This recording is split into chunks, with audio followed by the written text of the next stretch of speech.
안녕하세요, 여러분. 자료구조 문혜영 교수입니다. 자, 우리가 이번에는 이진트리의 경로 길이에 대해서 살펴볼 건데요. 네, 내부 경로 길이가 있고 외부 경로 길이가 있습니다. 한번 살펴볼까요? A, B, C, D다 라는 이제 트리가 있었을 경우에 내부 경로 길이를 살펴보면 A부터 출발을 해서 각 노드에 이르는 경로의 총합입니다. B는 몇 번 가죠? 이게 A에서 B로 갈 때는 한 번 건너가잖아요. 그래서 1이다. A는 0이죠. A 자체는 0이고 B, C, D를 봤을 때 C는요, A에서 한 칸 가죠.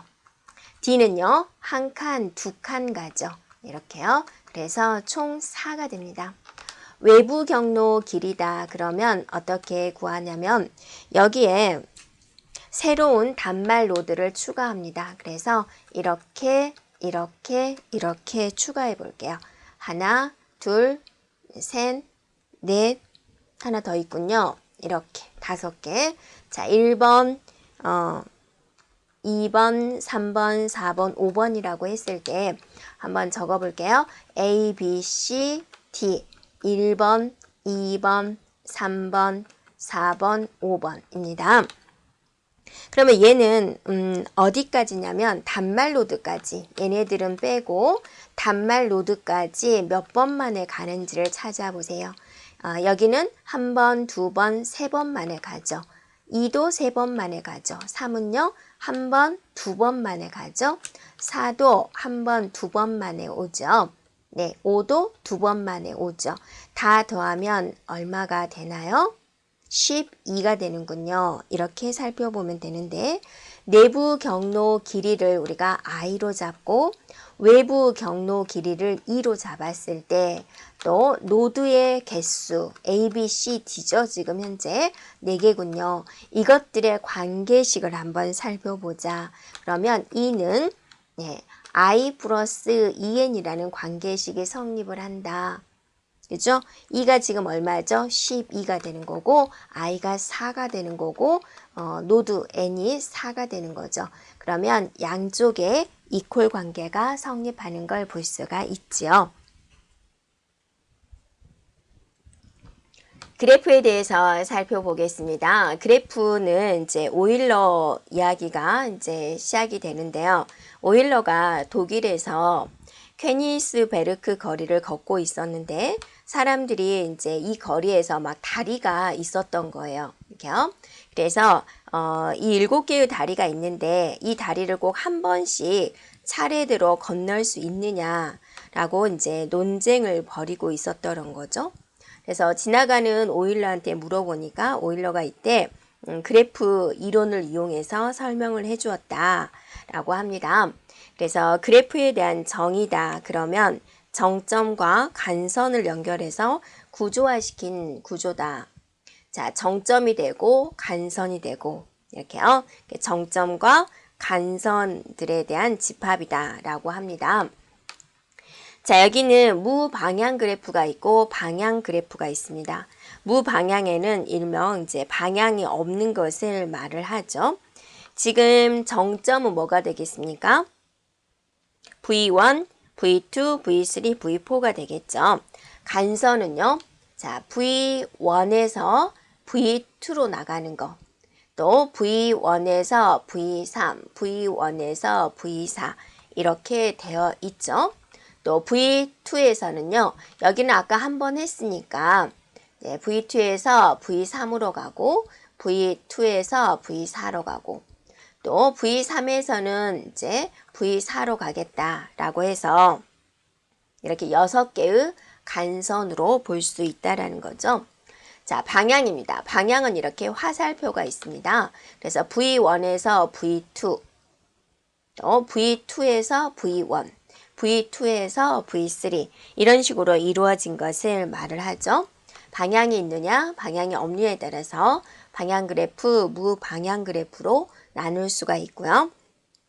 완전 그래프다. 그러면 모든 정점을 다 연결한 것을 말을 해요. 정점이 이렇게 4개가 있다. 그러면 이렇게 모두 연결한 것을 말을 하죠. 그럼 여러분이 자, 이게 A, B, C, D가 있었을 때 간선의 개수는 몇 개일까? 1, 2, 3, 4, 5, 6이다 라고 보는데 만약에 정점이 뭐 99개다. 간선의 개수는 얼마입니까요? 라고 물어볼 수가 있겠죠. 자, 정점이 몇 개 있어요? 정점이 4개 있어요. 4개 있는 경우 A에서 간선은 하나, 둘, 3개죠. 네. 그러니까 각 정점마다 다 3개씩 가지고 있을 거고 정점이 4개다 라고 보겠죠. 그런데 A와 B를 연결을 했어요. AC, AD인데 근데 B의 입장에서 봤더니 또 간선이 하나, 둘, 셋인데 이건 아까 셌던 거죠. 이렇게 중복이 일어나더라. 그래서 나누기 2를 한 거예요. 그래서 6개예요 라고 말을 하는 거죠. 이거를 공식화 시키겠다. 정점이 n개일 때 2분의 n, n-1이다 라고 볼 수 있겠죠. 이게 n-1, 이게 n 해서 이런 공식을 만들 수가 있겠다. 그래서 완전 그래프인 경우, 방향이 없는 경우죠. 무방향인 경우 최대 간선의 개수는 2분의 n, n-1이다 라는 거죠. 그럼 방향성이면 어떻게 될까요? 하나, 둘, 셋, 4개인데 이렇게 그러니까 n-1인 거죠. 네. 중복이 없으니까 서로 따로 치니까 중복이 없으니까 2로 나누지 않고 이렇게 해주면 되겠죠. n-1이다 라는 공식을 알고 있으면 자, 우리가 이제 개수를 계산할 때 좀 편하다라는 거죠. 자, 그리고 이제 그래프의 인접 행렬입니다. 그래프를 가지고 우리가 행렬로 표현을 해보자. A, B, C, D가 있습니다. 하나는 무방향이고 하나는 방향이에요. 그래서 A, B, C, D 이렇게 있고 자, A, B, C, D 이렇게 있습니다. A에서 A로는 없죠. A에서 B로, 그 다음에 A에서 C로, A에서 D로 이렇게 되겠죠. B의 입장에서는요. B에서 A로, 그 다음에 B에서 C로 이렇게. C의 입장에서는 A, B, D죠. 네, A, B, D. D의 입장에서는 A, C, A, C. 나머지는 이제 이렇게 0으로 표현한다. 이렇게 해주면 되겠군요. 자, 방향 그래프인 경우는 어떻게 할까? V1, V2, V3, V1, V2, V3. V1에서 V2, V1에서 V2. 자, V2에서는 V1, 그 다음에 V3. V3에서는 아무데도 안 가죠. 됐나요? 자, 이게 이제 행렬로 표현하는 방법입니다. 하나는 무방향, 하나는 방향을 가지고 우리가 행렬로 표현을 해 보았습니다. 자, 그 다음에 그래프에 대한 순회인데요. 이거는 뭐냐면 모든 노드를 거쳐가지고 네, 한 번씩 모두 방문하는 방법은 무엇일까라고 알아보는 방법이에요. 깊이 우선 방식과 너비 우선 방식이 있습니다. 자, A에서부터 출발을 하겠다라는 거죠. 그래서 A에서부터 출발을 해서 B로 갈까, 네, C로 갈까 고민을 하는 거죠. 근데 이제 문제에서 조건이 있을 겁니다. 알파벳 순서대로 가주세요 라는 거고, 그래서 A에서 B로 갑니다.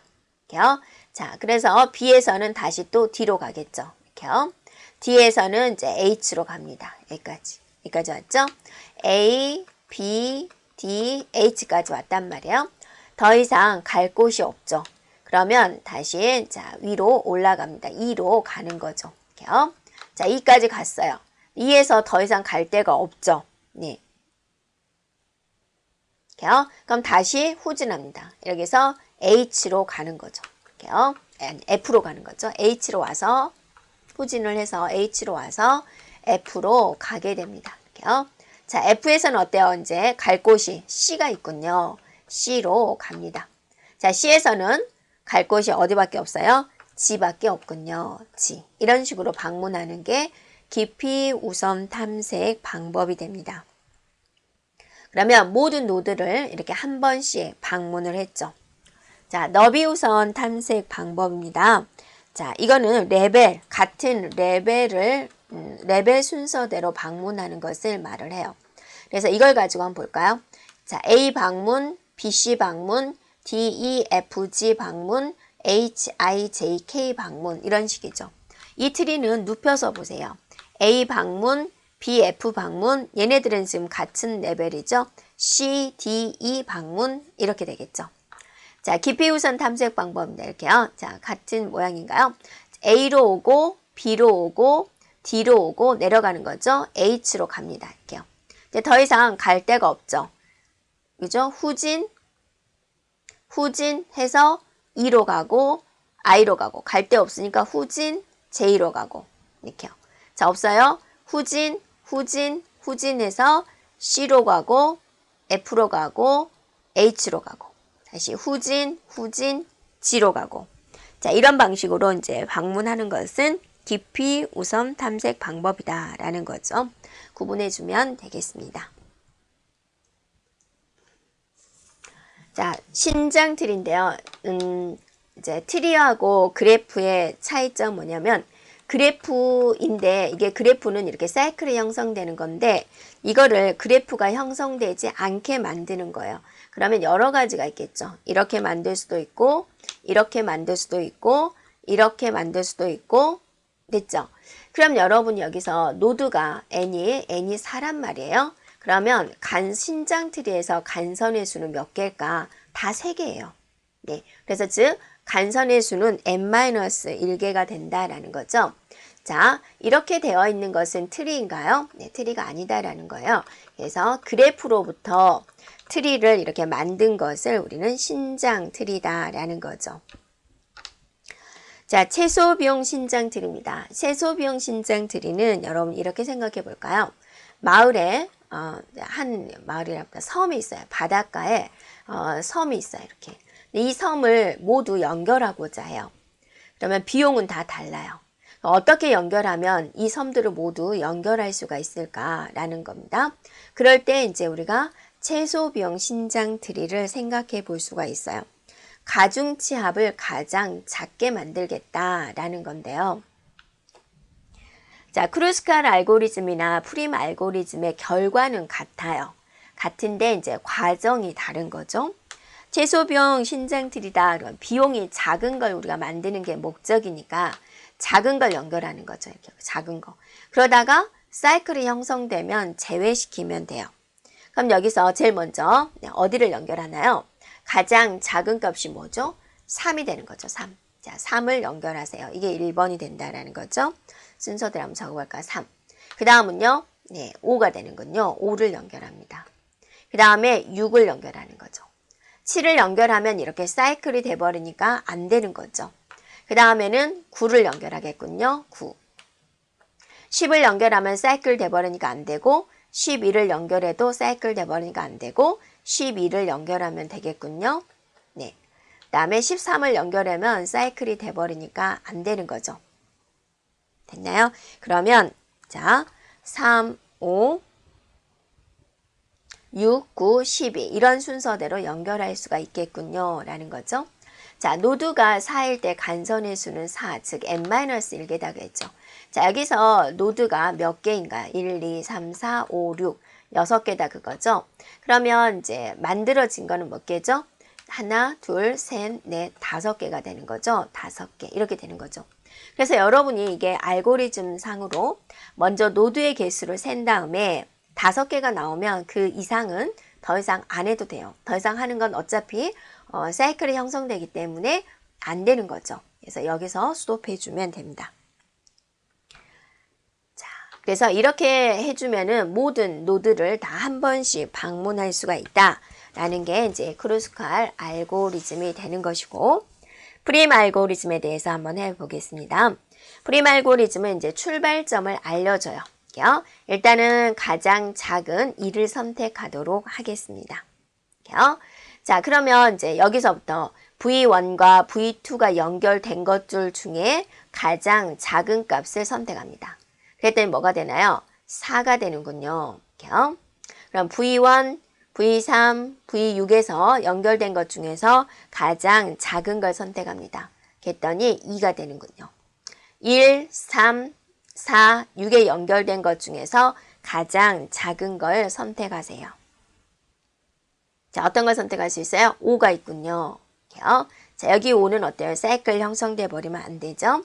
그 다음은요. 3이 있군요. 이렇게 연결해 주는 게 바로 프림 알고리즘이 됩니다.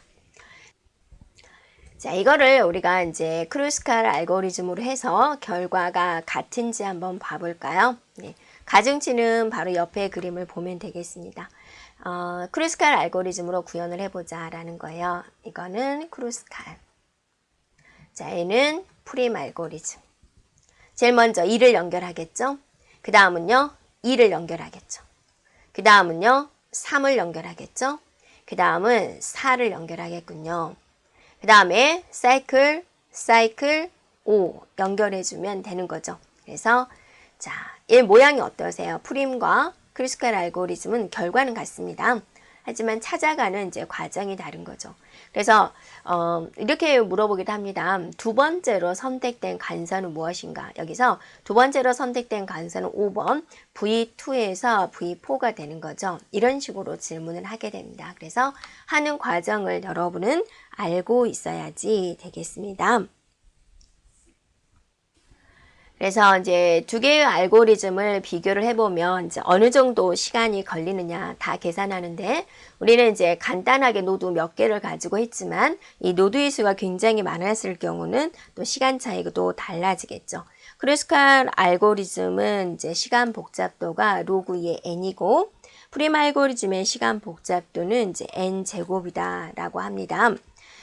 그래서 이제 간선이 별로 없을 경우, 노드가 별로 없을 경우는 이제 크루스칼 알고리즘이 일반적으로 더 빠르다라는 거고요. 일반적으로 비교해 보면은 프림 알고리즘이 이제 더 빠르다라고 합니다. 자, 여기까지 진행하겠습니다.